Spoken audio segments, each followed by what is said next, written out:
आपने बताया कि जो किडनी पेशेंट हैं जिनका डायलिसिस होता है, हाँ, वो किस तरह से डायलिसिस से बच जाते हैं और किडनी जो है प्रॉपर वापस हील हो जाती है, क्योंकि मोस्टली हमने देखा है कि जिसकी किडनी खराब हो गई वो ट्रांसप्लांट ही कराता है या मर जाता है।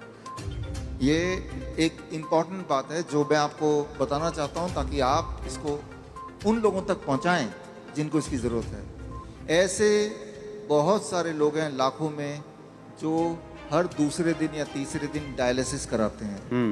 पहले तो समझना पड़ेगा डायलिसिस क्या है। बहुत ही सिंपल है, आधे मिनट में समझ जाएंगे।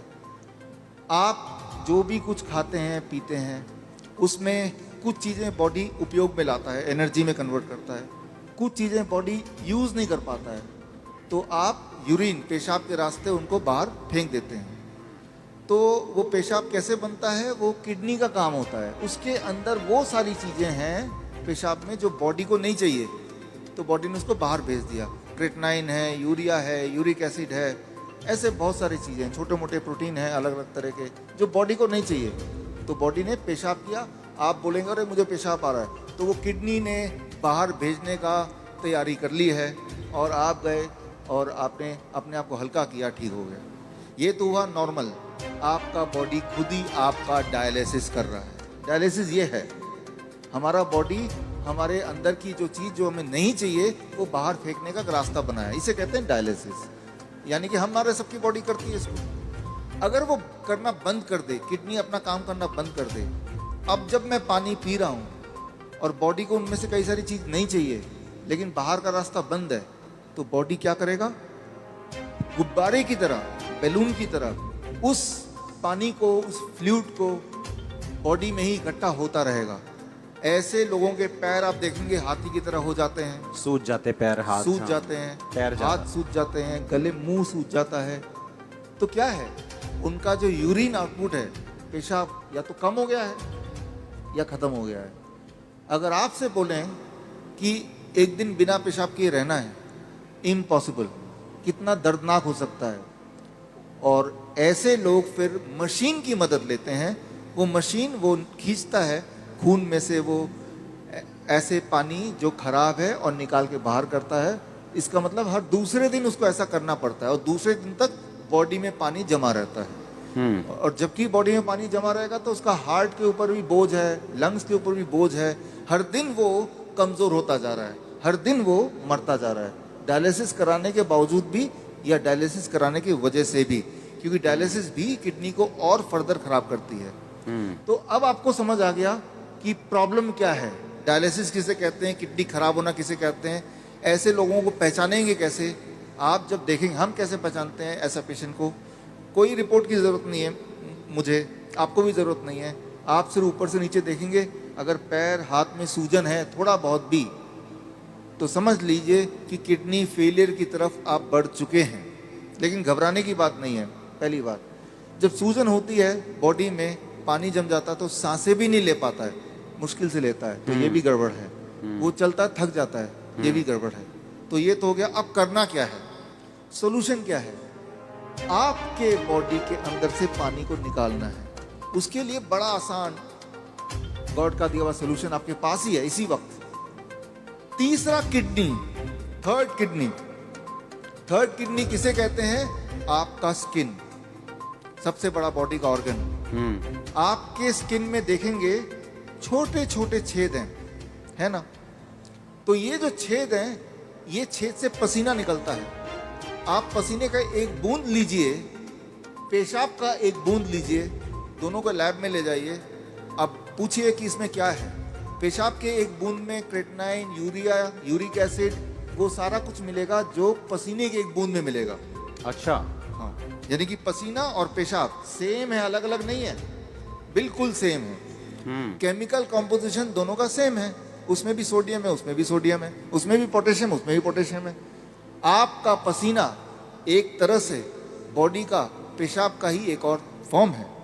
आपका जो स्किन है, ये भी भगवान का बनाया हुआ इमरजेंसी किडनी है, इमरजेंसी किडनी।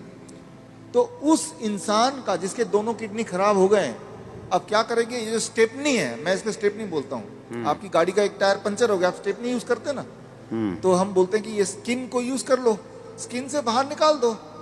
अब सवाल आता है स्किन से कैसे निकालें। स्किन से निकालने के तरीके, अभी बाथटब का वीडियो प्लीज चला दें। ओके, चलाओ वीडियो बाथटब को। हमारे हॉस्पिटल में, हिम्स हॉस्पिटल है, डेरा बसी में है, अभी जलंधर में भी खुल गया है। आप देखिए यहाँ पे वीडियो। ये जो लोग आप देख रहे हैं, ये पानी के टब में बैठे हुए हैं। पानी का टेम्परेचर याद रखिएगा 40 डिग्री सेल्सियस पे है। पानी गले तक है।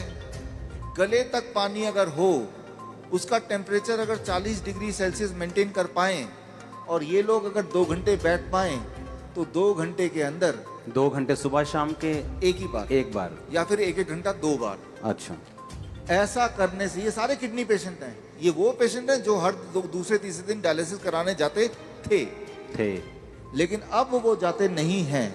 क्यों? क्योंकि वो अब ऐसा करते हैं, इससे उनकी तीसरी किडनी से वो सारा जो मल है, जो पेशाब के रास्ते नहीं निकल पा रहा था, वो निकल जाता है। पहली बात। दूसरी बात, और ऐसे टब में, कोई भी टब में बैठ जाना है, कोई भी टब में, कोई भी टब हो, और उसमें जो पानी है उसे 40 डिग्री पे ही रखना है। 40 डिग्री पे रखना है। और नापना कैसे? थर्मामीटर से। थर्मोमीटर आप 150-200 रुपए का मिल जाएगा। पानी नापने वाला जो पानी नापने स्पेशल वाला थर्मामीटर, स्पेशल थर्मोमीटर 150-200 में मिल जाएगा। हाँ, कहीं उसको चेक करते रहना कि वो 40 डिग्री पे मेंटेन रहे। अगर कम हो गया, गर्म पानी डाल लेना है, गर्म पानी डाल देना, 2 घंटे बैठना है। 2 घंटे बैठना है। ये टेम्परेरी सोल्यूशन है कि किडनी हील भी होगी? इसमें मैं आता हूँ। हाँ, ये किडनी हील होगी, लेकिन कैसे? 2 चीज होगा उसके साथ। आप अगर ये करेंगे तो एक्सपेरिमेंट करने के लिए उस इंसान का पहले आप बोलिए कि वजन करे, क्योंकि वजन में वो अंदर पानी है। 2 घंटे बाद दोबारा वजन करेंगे तो आधा किलो, 1 किलो, 1.5 किलो वजन कम मिलेगा। मतलब बाहर आ गया, वो बाहर आ गया। पहली बात। आप एक और काम करें, उनके पैरों के सूजन के फोटो खींच लें। 2 घंटे बाद दोबारा देखें, अरे सूजन कहाँ गया? अरे बाहर चला गया, उसको बॉडी ने बाहर भेज दिया। एक और काम करें, किडनी पेशेंट की एक दिक्कत होती है, उनका बीपी बहुत हाई रहता है। क्यों? गुब्बारे को जैसे फुलाएंगे तो प्रेशर बढ़ गया ना, तो बॉडी भी तो गुब्बारे की तरह फूल रही है, पानी अंदर डल डल के, तो प्रेशर बढ़ता जा रहा है। तो चाहे कितनी भी दवा खा लें किडनी का पेशेंट, प्रेशर उनका बहुत ज्यादा होता है, ब्लड प्रेशर। अच्छा, लेकिन तो अब पहले प्रेशर नाप लें, ज्यादा ही मिलेगा 200/100। अब पानी में बिठाएं, और अब पानी में बिठाने के बाद 2 घंटे बाद दोबारा प्रेशर नापें, तो प्रेशर कम हो जाएगा। कम से कम 40 यूनिट कम हो जाता है, किसी का 20 यूनिट कम हो जाता है, लेकिन कम जरूर होता है, हर एक का कम होता है। तो जो मेन सिम्टम होते हैं किडनी पेशेंट के, वो सारे सिम्टम एक क्लासिक सिम्टम होता है। मोस्टली बोलते हैं कि किडनी आपकी श्रिंक हो गई है जी, किडनी सुंगड़ गई है, सिकुड़ गई है, वो काम नहीं कर रही। हाँ, वो फिर से बढ़ेगी कि नहीं बढ़ेगी? ऐसे ही रखना पड़ेगा पेशेंट को? ये बड़ा इंटरेस्टिंग है। ये सवाल बहुत सारे पेशेंट ठीक होने के बाद भी पूछते हैं। ठीक होना कैसे पता चल गया? कि अब उनको ये करने की जरूरत नहीं है। 3 महीना लगातार करने के बाद अब करने की जरूरत ही नहीं है। अब पेशाब भी नॉर्मल हो रहा है, सूजन भी नहीं आ रही है, ब्लड प्रेशर भी नॉर्मल है, यानी ठीक हो गया। लेकिन वो क्रिएटिनिन और यूरिया, क्रिएटिनिन भी नॉर्मल आ गया, यूरिया भी नॉर्मल आ गया, यूरिक एसिड भी नॉर्मल है, सारा कुछ नॉर्मल हो गया। ब्रीदिंग भी नॉर्मल है। साइज किडनी का। अब आता है साइज। तो साइज के लिए वो बोलता है, तो डीटीपी स्कैन करने बोलते हैं। हालांकि हम रिकमेंड नहीं करते, लेकिन स्कैन कराते हैं। तो पहले वाला साइज उसके पास था, पहले भी स्कैन कराया था, 3 महीने बाद दोबारा स्कैन कराते हैं। तो स्कैन में वो साइज बढ़ी हुई दिखाई देती है, मतलब वो किडनी जो है वो बढ़ चुकी है, फिर से साइज उसका अच्छा हो रहा है, अच्छा हो गया। और ये स्कैनिंग बताती है। हाँ, और वो जो स्कैनिंग बताती है, वो स्कैन पहले और बाद के वो किताब में है। और ये किताब मैं चाहता हूँ कि आपके हाथों से इसका लॉन्च हो जाए। हाँ, ठीक है। हाँ, और ये जो किताब को बनाने में, ऑब्जर्वेशन स्टडी में जिन्होंने मुख्य भूमिका निभाई है, हमारे डॉक्टर संजीव सूद जी हैं। आप भी एक बार आ जाएं। डॉक्टर गगन है, ये भी आ जाएं।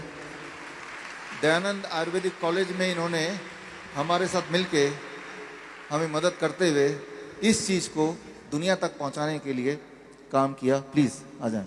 डॉक्टर अनु, प्लीज़ कम। किताबें और भी हैं, 2 ले आते हैं। इसका नाम है प्रत्यारोपण, यानी किडनी ट्रांसप्लांट का अंत। किडनी, आपकी खुद की किडनी ही काम करेगी, किसी और की किडनी की कोई आवश्यकता नहीं है। भगवान का दिया हुआ किडनी, उसी को स्टार्ट करना है, उसी को काम करना है। तारीफ करो सब। थैंक यू, आओ।